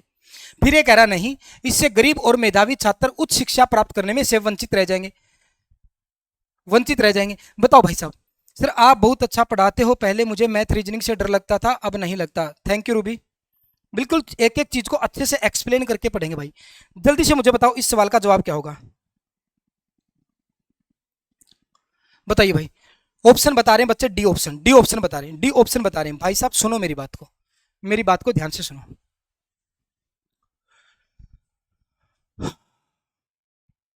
देखो ये सरकारी सब्सिडी की बात है, ठीक है, एजुकेशन की बात है, उच्च शिक्षा की बात मान लिया। तो यहां पर ये कह रहा है नहीं, इससे गरीब और मेधावी छात्र उच्च शिक्षा प्राप्त करने में वंचित रह जाएंगे। फिर ये कह रहा है इससे सरकार का वित्तीय बोझ कम होगा और संसाधन प्राथमिक शिक्षा में लगाए जा सकेंगे। अब बताओ मुझे दोनों ठीक है क्या। जब मैं ये कहता हूं, देखो मेरी एक बात को सुनो ध्यान से, लॉजिक दोनों ठीक हो सकते हैं, कोई दिक्कत नहीं है, लेकिन उनमें बैलेंस होना चाहिए। जब बहुत ज्यादा गैप हो ना बेटा, ये जो लॉजिक है ना, ये जो लॉजिक है कि इससे मान लिया कोई गरीब बच्चा है यार, गरीब बच्चा भाई साहब, उसकी स्कॉलरशिप बंद कर दोगे क्या, फिर इसका मतलब तो हायर एजुकेशन ले ही नहीं पाएगा, इससे तो हायर एजुकेशन ले ही नहीं पाएगा भाई साहब। तो ये जो लॉजिक है ना प्यारे बच्चों, ये लॉजिक बहुत ज्यादा स्ट्रांग हो जाता है इसके मुकाबले, ये लॉजिक बहुत ज्यादा स्ट्रांग हो जाता है, क्योंकि भाई फिर तो गरीब बच्चे तो भाई इसका मतलब हायर एजुकेशन ले ही नहीं पाएंगे। समझ पा रहे बात को, क्योंकि गरीब बच्चों के पास हायर एजुकेशन का पैसा कहां से आएगा, इतने महंगे महंगे कोर्सेज है, इतनी महंगी महंगी फीस है। जब तक सरकार उनको स्कॉलरशिप नहीं देती है, सरकार कुछ फीस में कमी नहीं करती है, तब तक वो कैसे पढ़ पाएंगे। इसका बिल्कुल नितिन शर्मा ने सही आंसर बताया था सर, इसका आंसर आएगा ओनली बी। वेरी गुड, यानी कि ओनली दूसरा तर्क ज्यादा महत्वपूर्ण है, ये बेटा जी ज्यादा तार्किक है। ये जो ना, क्योंकि इसके मुकाबले ये जो ना, ये बहुत ज्यादा स्ट्रांग हो जाता है, क्योंकि शिक्षा बहुत बड़ा अधिकार है, शिक्षा बहुत जरूरी अधिकार है, और इससे गरीब और मेधावी छात्र उच्च शिक्षा प्राप्त करने से वंचित रह जाएंगे अगर वहां पर सब्सिडी खत्म कर दी तो सरकार ने। तो ये बहुत ज्यादा मजबूत हो जाता है तर्क। अब देखो नेक्स्ट, क्या महिला कर्मचारियों को नाइट शिफ्ट में काम करने की अनुमति दी जानी चाहिए। बताओ भाई, महिला कर्मचारियों को नाइट शिफ्ट में काम करने की अनुमति दी जानी चाहिए। अब देखो मैं इसका लॉजिक बताता हूं, मैं अपने से रिलेट करके बताता हूं। जैसे आज क्या हुआ, जैसे अभी आज क्या 3-4 दिन से चल रहा है, 15 अगस्त है। 15 अगस्त पे क्या होता है, जो दिल्ली पुलिस में है, दिल्ली पुलिस में जो अधिकारी है उनकी ड्यूटियां लग रही है रात को भी, ठीक है। तो मेरी वाइफ भी दिल्ली पुलिस में है, उनकी भी ड्यूटी अब क्या होता है कि सुबह 4 बजे बुला रहे हैं, सुबह 4 बजे बुला रहे हैं। अब देखो मेरी बात को ध्यान से सुनना, यहां पर लॉजिक समझना, मैंने अपने से एग्जांपल दिया है। हाँ, यह लैंगिक समानता को बढ़ावा देता है और महिलाओं को समान अवसर प्रदान करता है। बिल्कुल सही रीजन है, बिल्कुल सही रीजन है। ये समानता को भाई, समानता कब आएगी, अब मैं ये बोल रहा हूं वहां पर पुरुष काम कर सकते, पुरुष ही ड्यूटी कर सकते हैं, महिलाएं नहीं कर सकती, तो फिर हम समानता कहां पर ला रहे हैं। इसका मतलब हम महिलाओं को कमजोर मान रहे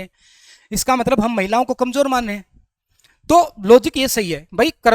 महिलाओं को अगर समानता देनी है तो बेटा फिर हम उनके साथ ये नहीं कर सकते कि ये इस टाइम ड्यूटी नहीं कर सकती, उस टाइम ड्यूटी नहीं कर सकती, कर सकती है। फिर ये बात आती नहीं, उचित सुरक्षा व्यवस्था के बिना, उचित सुरक्षा व्यवस्था के बिना उनकी सुरक्षा जो खतरे में, सुरक्षा जो खतरे में पड़ सकती है। यहां पर आएगा नहीं, उचित सुरक्षा व्यवस्था के बिना उनकी सुरक्षा जो खतरे में पड़ सकती है। भाई आपको पता है, आपको पता है बेटा जी हाल क्या है एक्चुअल में हाल क्या है भाई। अभी महिलाओं की सुरक्षा बहुत बड़ा मुद्दा है और महिलाओं के साथ बहुत ज्यादा गलत होता है, ठीक है ना। तो इससे क्या हो जाता है बेटा, उनकी सुरक्षा व्यवस्था और उनकी सुरक्षा खतरे में पड़ सकती है। रात को हम ड्यूटी लगाएंगे, समझ पा रहे बात को। तो लॉजिक इसका भी ठीक है, लॉजिक इसका भी ठीक है। और यही रीजन है कि रात को बेटा जी उनकी सुरक्षा का ख्याल रखना पड़ता महिलाओं का, इसलिए मैं खुद छोड़ के आता हूं दिल्ली जाके। सुबह 3 बजे निकलता हूं यहां से उठ के और मैं खुद छोड़ के आता हूं वहां पे। समझ रहे हो, ये बिल्कुल व्यवहारिक रीजन है फिलहाल की सिचुएशन को देख के। तो इसका कहना भी ठीक है, इसका कहना भी क्या प्यारे बच्चों, ये बिल्कुल ठीक है। तो यहां पर भी क्या आएगा, फर्स्ट और सेकंड दोनों लॉजिक मजबूत है। फर्स्ट और सेकंड दोनों लॉजिक क्या है बेटा, मजबूत है। जोखिम में सर, अच्छा यहां पर ये जोखिम मिलेगा, जोखिम में, जोखिम में पड़ सकती है, बिल्कुल उनकी सुरक्षा जोखिम में पड़ सकती है भाई साहब।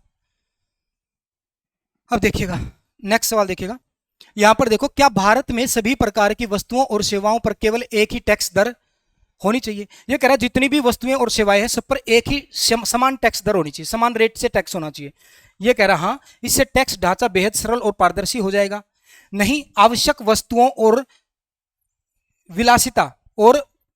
विलासिता की वस्तुओं पर एक समान टैक्स लगाना अनुचित होगा। भाई इसमें बताओ, ये कह रहा है जितनी भी टोटल सारी टाइप की जो भी चीजें हैं सब पर सेम टैक्स होना चाहिए।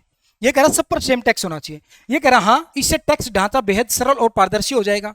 ये कह रहा नहीं, आवश्यक वस्तुओं जैसे खाद्यान्न और विलासिता की वस्तुओं जैसे लग्जरी कारें पर एक समान टैक्स लगाना अनुचित होगा। भाई ये जो लॉजिक है ना बहुत ज्यादा स्ट्रॉन्ग है इसके मुकाबले। भाई एक बात बताओ यार, ये कह रहा सब तरह की चीजों पर सेम टैक्स लगा दो, क्यों भाई। एक जो हमारे फूड प्रोडक्ट हैं, जो हमारी बहुत ज्यादा नेसेसरी चीजें हैं, उन पे भी आप 18% जीएसटी ठोक दो। हमारा पढ़ने का अधिकार है, हमारी पुस्तकों पर भी आप 18% जीएसटी ठोक दो। और जो लग्जरी चीजें हैं जैसे महंगी महंगी कारें, जैसे बेटा बहुत ज्यादा लोग गहने पहनते हैं, ये लग्जरी चीजें कोई नेसेसरी चीजें थोड़ी हैं। भाई आप कितना सोना पहन रहे हो, कितना चांदी पहन रहे हो, कितना आप डायमंड पहन रहे हो, ये कोई जरूरी चीजें थोड़े, ये तो विलासिता की चीजें हैं। भाई विलासिता की चीजें वो करे जिसके पास बहुत ज्यादा पैसा है, उनको टैक्स भी ज्यादा देना पड़ेगा। लेकिन हम जितना सोने पे टैक्स है उतना ही टैक्स अगर हम भोजन पर लगा देंगे तो बेटा ये तो बिल्कुल भी ठीक नहीं। तो ये लॉजिक जो है ना बहुत ज्यादा स्ट्रॉन्ग है। तो इसका क्या आएगा, केवल तर्क 2 मजबूत है, केवल तर्क जो है ना बी मजबूत है भाई साहब, ठीक है ना, केवल तर्क बी मजबूत है। नेक्स्ट सवाल देखिएगा, क्या राष्ट्रीय राजमार्गों पर टोल टैक्स पूरी तरह समाप्त कर दिया जाना चाहिए। क्या राष्ट्रीय राजमार्गों पर, नेशनल हाईवेज पर टोल टैक्स पूरी तरह से समाप्त कर दिया जाना चाहिए। यह कह रहा है हाँ, नागरिक पहले ही रोड टैक्स और ईंधन पर उपकर देते हैं, इसलिए बार बार टोल लेना गलत है। बिल्कुल सही बात है। जब आप गाड़ी लेते हो, ठीक है, जब आप गाड़ी लेते हो, जैसे मैंने पिछले साल गाड़ी ली थी, तो मैंने क्या होता है भाई, जो एक तो गाड़ी का बेस प्राइस होता है, उसके ऊपर रोड टैक्स अलग से लेते हैं बेटा जी, उसके ऊपर जो भी क्या क्या बोलते हैं रोड टैक्स अलग से ले लेते हैं। और ये चीज थी ईंधन टैक्स, फ्यूल टैक्स उसके ऊपर अलग से ले लिया जाता है। ये सारे टैक्स मिला मिला के गाड़ी 2-2.5 लाख रुपए फालतू में मिलते हैं। तो 2-2.5 लाख रुपए पहले ही टैक्स ले लेते हैं, फिर ऊपर से जब रोड टैक्स पहले ही ले लिया तो फिर से बेटा टोल पे टैक्स दो। तो ये बार बार टोल क्या है, गलत है ना, बार बार टोल गलत है। तो इसने लॉजिक सही दिया, यहाँ नागरिक पहले ही रोड टैक्स और ईंधन पर टैक्स देते हैं, इसलिए बार बार टोल लेना गलत है। ठीक लॉजिक है। फिर कह रहा नहीं, टोल संग्रह से प्राप्त राशि का उपयोग सड़कों के रखरखाव और नए एक्सप्रेस बनाने में होता है। लॉजिक इसका भी सही है भाई। ठीक है, जब आपने गाड़ी ली थी उस टाइम रोड कुछ अलग थे, अब रोड तो और भी बनाने हैं, उस टाइम के हिसाब से टैक्स ले लिया, रोड तो और भी बनाने हैं। तो और जो रोड बने हुए हैं उनकी सेफ्टी भी रखनी है भाई, उनको कहीं से टूट गया तो बेटा उसको ठीक भी करवाना है। तो इसके लिए सरकार के पास पैसा होना चाहिए। अब तो इसलिए वो टैक्स लगाते हैं बेटा जी, बार बार से टैक्स लगाते हैं। तो लॉजिक इसका भी सही है भाई साहब भाई, क्योंकि टोल संग्रह से प्राप्त राशि का उपयोग सड़कों के रखरखाव और नए एक्सप्रेसवे बनाने में सहायक होता है। तो ये लॉजिक भी ठीक है। तो आंसर क्या आएगा इसका, दोनों ही लॉजिक मजबूत है। इसमें क्या बेटा, दोनों ही लॉजिक मजबूत है। कौन सी गाड़ी है सर आपके पास? भाई मेरे पास तो छोटी सी गाड़ी है, ब्रेजा बस। देखो ध्यान से, अब ध्यान से देखो, ये कह रहा है प्राथमिक विद्यालय के बच्चों, क्या प्राथमिक विद्यालय के बच्चों के लिए गृह कार्य बंद कर देना चाहिए? गृह कार्य जो होमवर्क मिलता है, ये कह रहा है जो प्राथमिक विद्यालय के बच्चे हैं, यानी कि जो 5वीं क्लास तक के बच्चे हैं, उनको होमवर्क जो दिया जाता है वो बंद कर दिया जाना चाहिए क्या?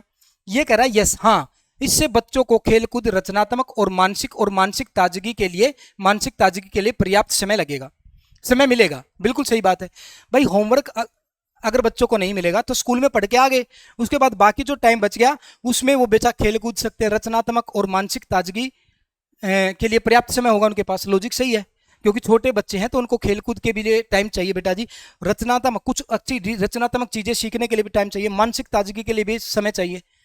फिर ये कह रहा नहीं, गृह कार्य से कक्षा में सीखे गए पाठों का पुनरावलोकन यानी कि रिवीजन होता है। बिल्कुल सही बात है भाई, हमने जो स्कूल में सिखाया, जैसे हम भी आपको होमवर्क देते भाई, ये प्रैक्टिस शीट देते, इसकी प्रैक्टिस कर लेना, तो भाई साहब रिवीजन करना भी तो जरूरी है। होमवर्क इसीलिए दिया जाता है जो बच्चा स्कूल में पढ़ के आया उसका रिवीजन कर ले। लॉजिक ये भी सही है, दोनों ही मजबूत है, पहला और दूसरा दोनों ही मजबूत है। ठीक है, अब ध्यान से देखो, इस सवाल को देखो। यह कह रहा है क्या सरकार को केवल भारत में पढ़ाई करने वाले छात्रों को ही छात्रवृत्ति देनी चाहिए, विदेशित जाने वालों को नहीं, विदेश में जाने वालों को नहीं? ये कह रहा है जो भारत में पढ़ाई कर रहे हैं क्या सिर्फ उनको ही छात्रवृत्ति स्कॉलरशिप देनी चाहिए? जो विदेश में जाके पढ़ रहे हैं उनको नहीं देनी चाहिए क्या? ये कह रहा है हाँ, देश के करदाताओं का पैसा देश के भीतर शैक्षणिक संस्थाओं के विकास और घरेलू छात्रों पर खर्च होना चाहिए। ये कह रहा है जो देश के करदाताओं का पैसा देश के भीतर शैक्षणिक संस्थाओं के विकास और घरेलू छात्रों पर खर्च होना चाहिए।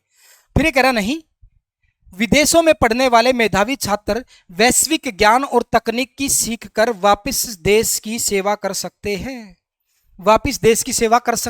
बताओ भाई, ये भी दोनों मजबूत है। यहां पर बच्चा बोल रहा सर यहां पर दोनों मजबूत है, बिल्कुल सही बात बोल लो, यहां पर दोनों ही मजबूत है भाई। जो ये बच्चा ये बोल रहा है ना कि हाँ देश के करदाताओं का पैसा है, इस देश के करदाताओं का पैसा है, तो भाई इस देश के भीतर जो शैक्षणिक संस्थान के विकास और घरेलू छात्रों पर खर्च होना चाहिए।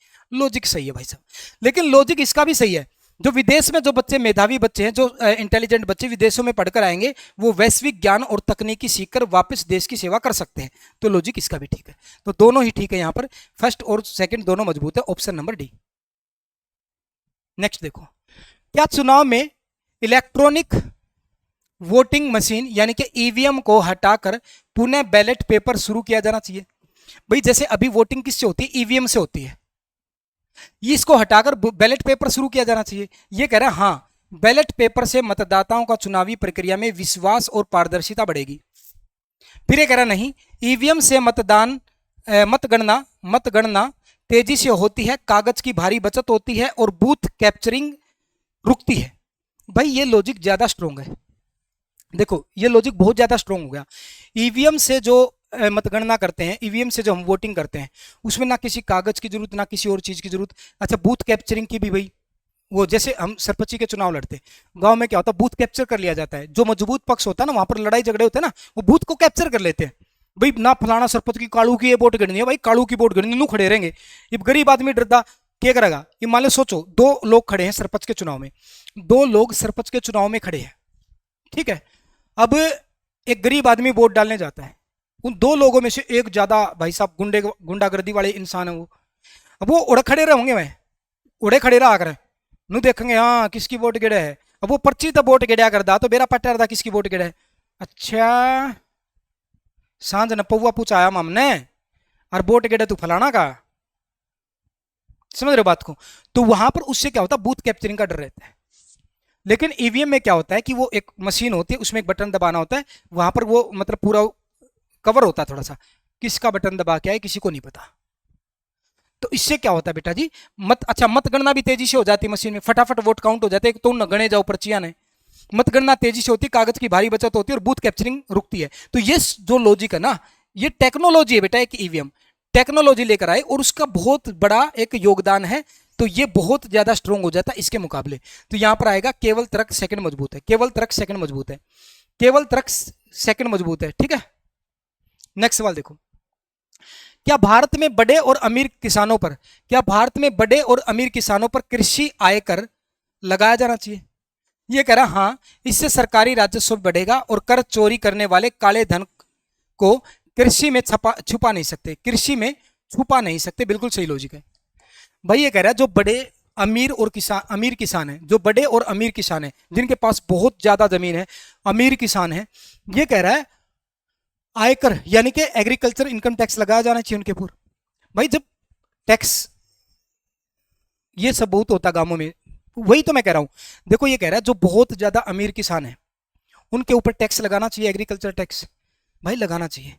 टैक्स सरकार के पास जाना बहुत ज्यादा जरूरी है, इस बात को समझिएगा। टैक्स, मैं एक बात कहता हूं, कोई भी देश कितना विकसित है ये इससे भी पता चलता है कि उस देश की सरकार के पास टैक्स कितना ज्यादा है। जितना ज्यादा टैक्स जा रहा है इसका मतलब वो देश विकसित है भाई साहब। समझ पा रहे बात को? क्योंकि लोगों की इनकम ज्यादा है तभी तो टैक्स ज्यादा जा रहा है, लोगों की इनकम ज्यादा होगी तभी तो टैक्स ज्यादा जाएगा।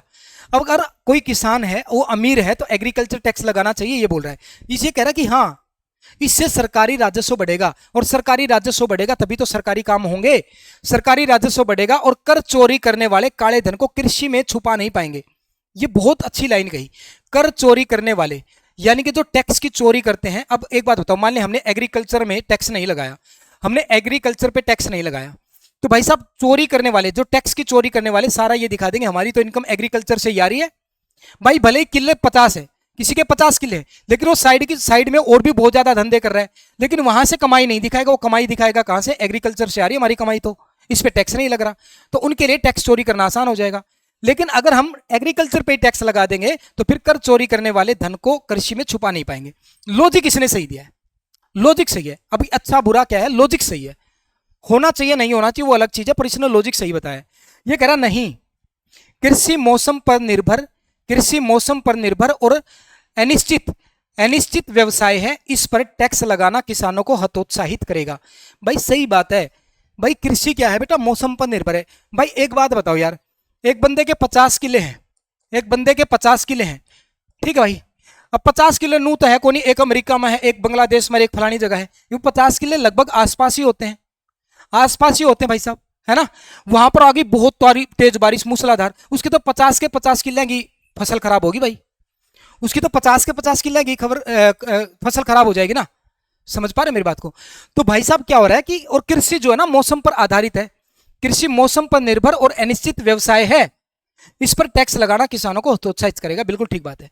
तो एक और दो दोनों मजबूत है, यहां पर दोनों ही मजबूत है, दोनों ही लॉजिक क्या प्यारे बच्चों मजबूत है। नेक्स्ट सवाल देखिएगा, क्या चुनाव अभियानों के दौरान ये क्या भाई,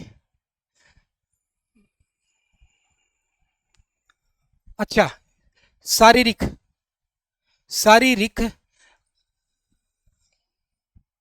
राजनीतिक रैलियों पर, देखो ये पता है क्या कह रहा है, क्या चुनाव अभियानों के दौरान शारीरिक राजनीतिक रैलियों पर प्रतिबंध लगा दिया जाना चाहिए। शारीरिक राजनीतिक रैलियों का मतलब है जब हम फिजिकली, जो नेता जो फिजिकली रैलियां निकालते हैं ना गली गलियों में से सड़कों पर आके, ये कह रहा है क्या इस पर रोक लगा देना चाहिए? तो ये कह रहा है हाँ लगा देना चाहिए। इससे भारी ट्रैफिक जाम, ध्वनि प्रदूषण और ये क्या भाई, विशाल वित्तीय बर्बादी से बचा, और विशाल, यहां पर क्या बेटा, विशाल वित्तीय बर्बादी से बचा जा सकता है। बिल्कुल सही लॉजिक है, एकदम सही लॉजिक है। क्योंकि बेटा ये जितनी रैलियां निकलती हैं, रैलियों में क्या होता है बेटा, ट्रैफिक जाम लगता है बेटा, ये लाउड स्पीकर ले लेके फलानी अनाउंसमेंट करते हैं, इससे ध्वनि प्रदूषण होता है, और बहुत ज्यादा वित्तीय बर्बादी होती है भाई। क्योंकि रैलियां निकालते हैं बेटा, पैसा भी बहुत ज्यादा खर्च होता है, बहुत ज्यादा पैसा खर्च होता है, इतनी गाड़ियां चलती है जब इनकी, उनका तेल लगता है, उनका पेट्रोल खर्च होता है, तो बहुत ज्यादा वित्तीय बर्बादी भी होती है। तो इसने लॉजिक सही दिया, हाँ भाई इन पर प्रतिबंध लगा देना चाहिए, क्योंकि इससे भारी ट्रैफिक जाम, ध्वनि प्रदूषण और विशाल वित्तीय बर्बादी से बचा जा सकता है प्रतिबंध लगाने से। ठीक है, सही लॉजिक है। फिर ये कह रहा नहीं, रैलियां राजनेताओं को आम जनता से सीधे जुड़ने और अपनी नीतियां समझाने का मुख्य माध्यम है। बात बिल्कुल ये भी सही है। जब रैलियों के दौरान ही, रैलियां में तो नेता आम जनता के पास आते हैं, वो तो अंधे को नहीं, समझ रहे हो, रैलियां जब निकलती तभी तो वो आम जनता से कनेक्ट कर पाते हैं। और आम जनता से कनेक्ट कर पाएंगे, तभी तभी वो अपनी नीतियों को समझा पाएंगे। भाई अब की बार हम ये करेंगे, अब की बार बढ़ा दो हम नन्नू कर देंगे, ये कर देंगे, वो कर देंगे, है ना। तो वो आम जनता से कनेक्शन का माध्यम भी है रेलिया। तो लॉजिक इसका भी ठीक है बेटा, दोनों लॉजिक स्ट्रॉन्ग है, दोनों लॉजिक स्ट्रॉन्ग है। इसमें इतनी गलतियां क्यों है सर? इसमें इतनी गलतियां मैं बताता हूं रीजन क्या है। इसमें इतनी गलतियां ये हैं कि ये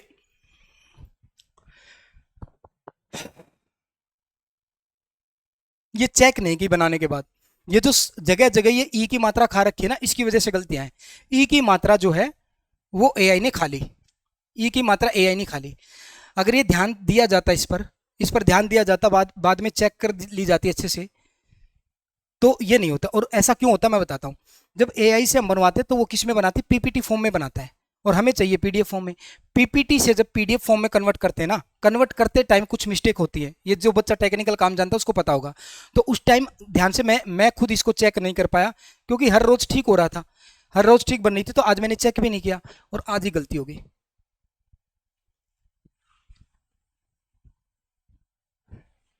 ये ई की मात्रा खा रखी है हर जगह, और कुछ गलतियां नहीं इसमें, ई की मात्रा की वजह से गलतियां हो रखी हैं बस।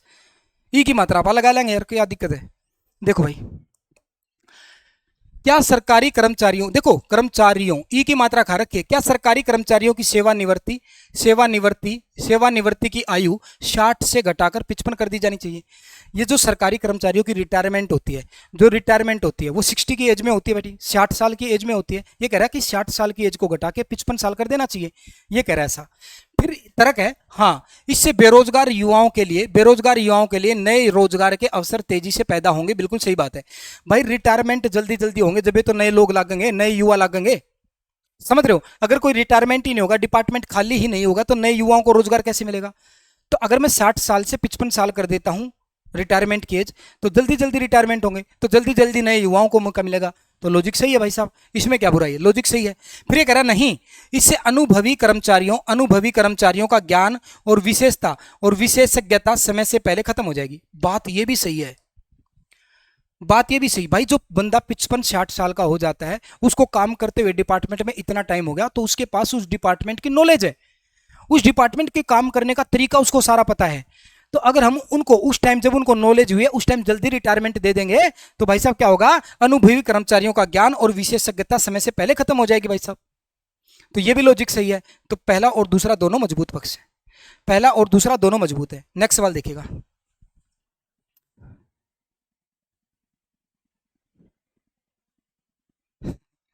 आज एआई को भूख लगी हुई थी, वो ई की मात्रा खा गया। क्या सभी सरकारी कर्मचारियों में 5 दिवसीय कार्य सप्ताह 5 डेज वर्क वीक लागू किया जाना चाहिए। ये कह रहा है क्या सरकारी कर्मचारियों का 5 डेज वर्क वीक करना चाहिए। भाई 5 दिन आप मंडे से शुक्रवार तक, मंडे से आप फ्राइडे तक काम करो और 2 दिन की छुट्टी करो, क्या ऐसा करना चाहिए। हाँ, इससे कर्मचारियों का वर्क लाइफ बैलेंस सुधरेगा और उनकी उत्पादकता बढ़ेगी। बिल्कुल ठीक है यार, उनका क्या होगा, वर्क बैलेंस लाइफ सुधरेगा। यार 5 दिन काम करो, 2 दिन की छुट्टी मिलेगी, तो उनका वर्क बैलेंस सुधरेगा। और क्या होता है बेटा जी, इससे कार्य शक्ति बढ़ती है। थोड़ा सा जब बंदे को रिलैक्स भी मिलता है, तो थोड़ा सा और अगले दिन और एनर्जी से काम करेगा, उत्पादकता बढ़ेगी। फिर ये कह रहा नहीं, इससे आम नागरिकों के सरकारी कामकाजों में देरी होगी। ये बात भी ठीक है यार। भाई हम 2 दिन की छुट्टी कर देंगे, तो काम तो इतने पड़े, जनता के काम तो इतने पेंडिंग है भाई साहब, उनके काम और लेट हो जाएंगे। तो ये भी बात ठीक है, यहां पर भी दोनों ही स्ट्रोंग है। ठीक है, अब देखो, अब आपको समझ में आने लग गया होगा फटाफट।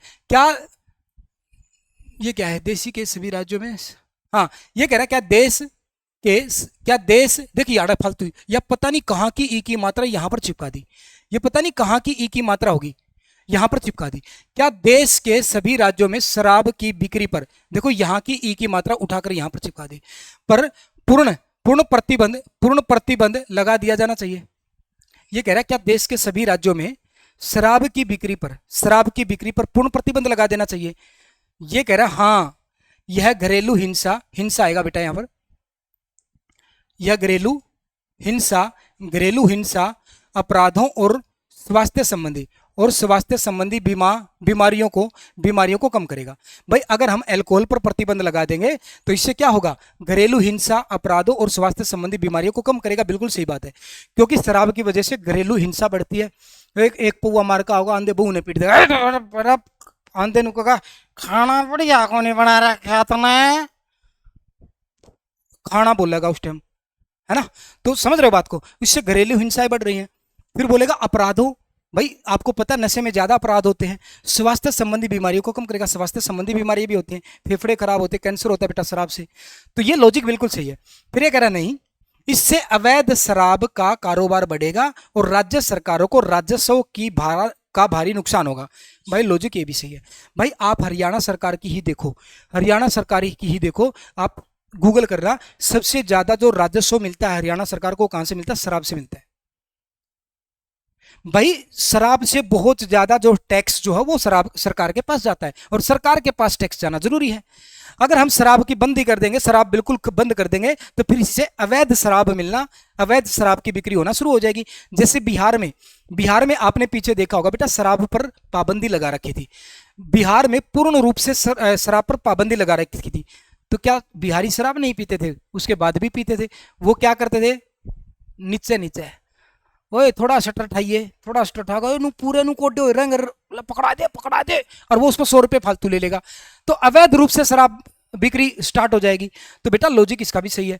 तो पूर्ण रूप से प्रतिबंध तो हर चीज की गलती है, वो भाई गलत है। तो यहाँ पर भी क्या, दोनों स्ट्रॉन्ग है, दोनों लॉजिक क्या स्ट्रॉन्ग है। नेक्स्ट सवाल देखिएगा, क्या बोल रहे भाई, चाहे सरकार को हम बहुत सी लड़कियां इसका शिकार हो रही हैं। हाँ बिल्कुल, 30 क्वेश्चन भाई, टोटल 30 क्वेश्चन है। शराब से सच में ऐसा है कि भाई बहुत ज्यादा हिंसा बढ़ती है, घरेलू हिंसा। और हमने भी, मैं तुम लोगों को एक सच में बात बता रहा हूं भाई, देखो अभी तुम्हारी एज, तुम पढ़ रहे हो, कल को तुम कामयाब भी हो जाओगे, तुम्हारी शादी भी होगी। तो मैं एक सच बात आपको बताता हूं, जो हमारे समाज में, देखो मैं आज भी एक चीज बोलता हूं, हमारे समाज का ना बहुत सारा ताना बाना गलत है। हमारे जो बड़े बूढ़े हैं ना, हमारे जो बड़े बूढ़े हैं, थोड़ी सी 2 मिनट बात करूंगा मैं इस टॉपिक पे, क्योंकि मैं जब भी बैठता हूं तो बहुत सारी बातें सुनता हूं। हमारे बड़े बूढ़े पता है क्या बोलते हैं, टेम खराब आ गए भाई, तुम्हारे खराब टेम आ गए, छोरी भी पढ़ने जावे हैं, छोरी अपनी गाड़ी लेकर जावे हैं, छोरी इब मतलब बाहर बिरण लागी, लव मैरिज करे हैं, ये करे हैं, वो करे हैं, पलड़ी ठीक थी, पलड़ी अगर 2 मारा करते जूतर, सारा दिन काम करया करती। मतलब लॉजिक ये समझ रहे हो, क्या बोलेंगे, पलड़ी लुगाई सोई आ कर दी, सारा दिन काम करया कर दी, 2 मारा करते जूत राम तक पड़ी रहा कर दी।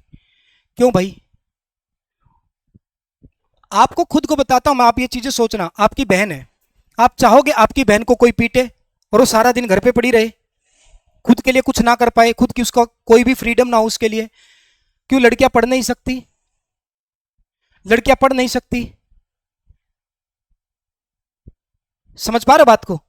क्या आप सोचो, हम एक एज में आ जाते हैं, क्या हमें जिस बंदे के साथ हमेशा रहना है, पूरी जिंदगी जिस बंदे के साथ बितानी है, क्या हम उसका सिलेक्शन खुद नहीं कर सकते। भाई किसी भी चीज को एकदम से नकार देना, गलत बोल देना बिल्कुल भी ठीक बात नहीं है। हम लव मैरिज को एकदम से गलत बोल देते हैं। भाई साहब जो तुम लोगों ने मैरिजें करवाई वो आज तक कितनी ठीक है, डेली झगड़े होते, डेली मारपिटाई होती उन लेडीजों के साथ, रिश्ते टूटते वहां पर भी टूटते हैं। तो किसी चीज को हम एकदम से गलत नहीं बोल सकते, और ऐसा सोच के ना बड़े बूढ़े कम है तो ठीक के कंधे होंगे, हमेशा ठीक नहीं होता ऐसा। क्योंकि हम जिस एज में ना हम हैं, मान लिया मैं बहुत खराब आदमी हूं, आज मैं बहुत खराब आदमी हूं, मैं भी बड़ा हूंगा, तो खराब आदमी भी तो बड़े होते हैं। या सिर्फ बड़ा होने से ये लाइसेंस मिल जाता है कि वो सही कह रहा होगा, सिर्फ बड़ा होने से ये लाइसेंस मिल जाएगा क्या कि वो सही बात कर रहा है बड़ा है तो। भाई मान लिया मैं खराब आदमी हूं, मैं भी तो बड़ा हूंगा, तो खराब आदमी भी तो बड़ा होता है, एक गलत सोच का आदमी भी तो बड़ा होता है, समझ रहे हो। तो गलत नीतियां ही हैं। उनके लिए लड़कियों का पढ़ना खराब चीज है, लेकिन लड़कियों का घूंघट करके पूरा दिन घर में रहना, उनकी सारी आजादी खत्म करना सही है। आज तक भी वो लोग दहेज को बंद नहीं कर पाए, आज तक भी वो लोगों उन लेडीजों को वो फ्रीडम नहीं दे पाए कि आप रह सकती हो घर में घूंघट उठा के। नजर आदमियों की खराब, लेकिन सहन करना पड़ेगा किसको? लेडीजों को। तो गलत चीजें तो गलत है भाई, ठीक है ना। तो आप लोगों से मैं ये कहना चाह रहा हूं, आप लोग भी बड़े हो रहे हो, धीरे धीरे आप लोगों की भी शादियां होंगी, तो ठीक है ना, कभी भी उस सोच को अपने ऊपर हावी मत होने देना कि ये मेरी वाइफ है और मेरा इसके ऊपर पूर्ण अधिकार है, इसका मैं मार भी सकूं, ये भी कर सकता हूं, वो भी कर सकता हूं ना। वो आपके घर की सदस्य है, वो भी आप अपने परिवार को छोड़कर आई है, तो उसकी फ्रीडम को लेकर, उसकी जिम्मेवारियों को लेकर, उसकी इच्छाओं को लेकर आपकी ये सोच बनती है कि भाई साहब मैं आपका साथ दूंगा, ना कि आप अपनी सिर्फ अपनी चीजों को उसके ऊपर थोपोगे। समझ रहे बात को? तो ये चीजें आपको ध्यान रखनी पड़ेंगी। समय बेटा जी धीरे धीरे बदल रहा है और बदलना जरूरी भी है। कुछ चीजें गलत हो रही हैं, वो नहीं होनी चाहिए, कुछ चीजें गलत थी, उनको बदलना है। समझ रहे हो? सही चीजें सही करनी, सही चीजें बेटा सही है, और गलत चीजें जो थी हमारे पहले से, उनको ठीक भी करना है। इस सवाल का जवाब था भाई, क्या वित्तीय धोखाधड़ी के मामलों में के लिए फास्ट ट्रैक अदालतें गठित की जानी चाहिए? वित्तीय धोखाधड़ी, जैसे आपको पता है बेटा जी फाइनेंशियली बहुत धोखाधड़ी हो रही है, क्या इनकी रोकथाम के लिए फास्ट ट्रैक जरूरी होनी चाहिए भाई?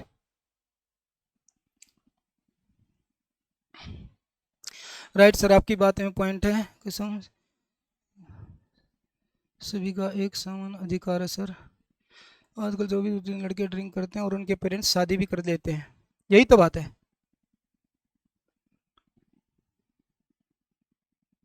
देखो एक एक बोल रही है, एक लड़की बोल रही है, तो सर फिर आज के टाइम पे लड़कियां घर से क्यों भाग रही हैं?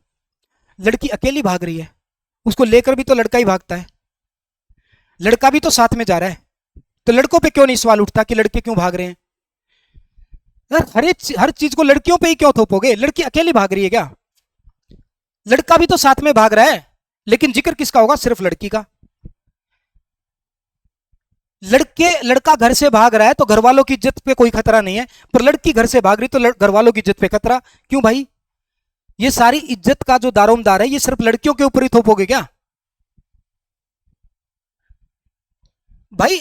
दोनों का बराबर मन है, बराबर दोनों में इक्विलिटी है। जितनी बेइज्जती अगर घर से लड़की भाग रही है उसमें फील कर रहे हो, तो लड़के के भागने पे भी तो फील करो। लेकिन नहीं, ज्यादा फील कब किससे करेंगे? लड़कियों से। भाई हमारा देश जो है ना, बहुत पहले से ही पुरुष प्रधान देश रहा है। सारी जो चीजें ना, जो कष्ट सहने की जो चीजें, वो सारी लड़कियों के, महिलाओं के ऊपर थोप रखी हमने। व्रत करेगी पति के लिए, लड़की करेगी, वो नहीं करेगा क्यों भाई? पति को ही लंबी उम्र चाहिए, पत्नी को नहीं चाहिए। सजना संवरना है, लड़कियों को संवरना है, पुरुष के लिए गहने, ये नाक भी बिंदवा लो, ये भी करवा लो, क्यों उनको पेन नहीं होता? क्यों उनके ऊपर ये चीजें थोप रहे हो भाई? सोच के देखो, कभी एक इंसानियत के तौर पे सोच के देखो, उनको यहां पर भी छिदवाना पड़ता है, यहां पर भी छिदवाना पड़ता है, क्यों भाई? कितने कष्ट दोगे भाई उनको? क्यों? तेरे को सही सच संवर के रहना है, क्यों रहना भाई?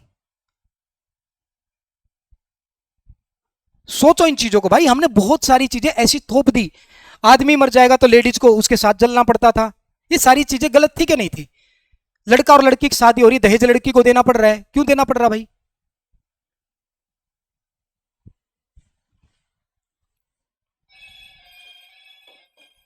देखो इस सवाल को देखो, एक सेकंड भाई,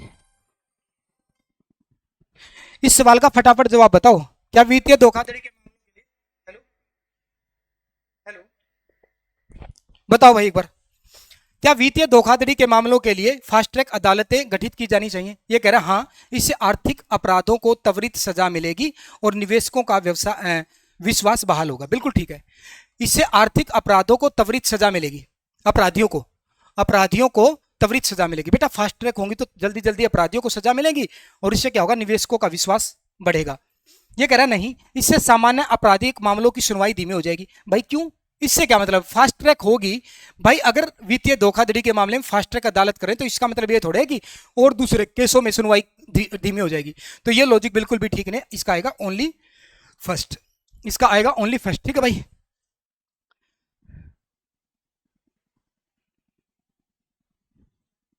गलत कर रहे हैं निशा, गलत कर रहे हैं, गलत कर रहे हैं। वो जो फोन तोड़ रहे हैं लड़कियों के, उन्होंने कभी लड़कियों का घूंघट क्यों नहीं तोड़वाया? उन्होंने कहीं दहेज प्रथा क्यों नहीं बंद की? उन्होंने कभी इस चीज पे आवाज क्यों नहीं उठाई कि लड़कियों को भी पढ़ना चाहिए? लड़कियां कम है क्या? आज डॉक्टर बन रहे, इंजीनियर बन रहे, सब कुछ कर रही हैं भाई। एक लड़की ही देश की आज राष्ट्रपति है, हद है। तो ये इसका आंसर आएगा। इसको देखो, क्या सभी सरकारी अस्पतालों में स्वास्थ्य सेवाएं पूरी तरह से मुफ्त कर दी जानी चाहिए? बताओ भाई, क्या सरकारी अस्पतालों में स्वास्थ्य सेवाएं पूरी तरह से मुफ्त कर दी जानी चाहिए? हाँ, स्वास्थ्य एक बुनियादी अधिकार है और कोई भी नागरिक इलाज के अभाव में नहीं मरना चाहिए। बिल्कुल सही बात है। नहीं, इससे संसाधनों की भारी कमी होगी और चिकित्सा सेवाओं की गुणवत्ता खराब हो सकती है। ये भी ठीक है भाई। जब किसी चीज को फ्री कर दोगे तो उससे क्या होगा? संसाधनों की भारी कमी होगी। इतने देश में वैसे भी इतने संसाधन नहीं है कि आप चीजों को बहुत ज्यादा फ्री कर दो, और इससे क्या होगा?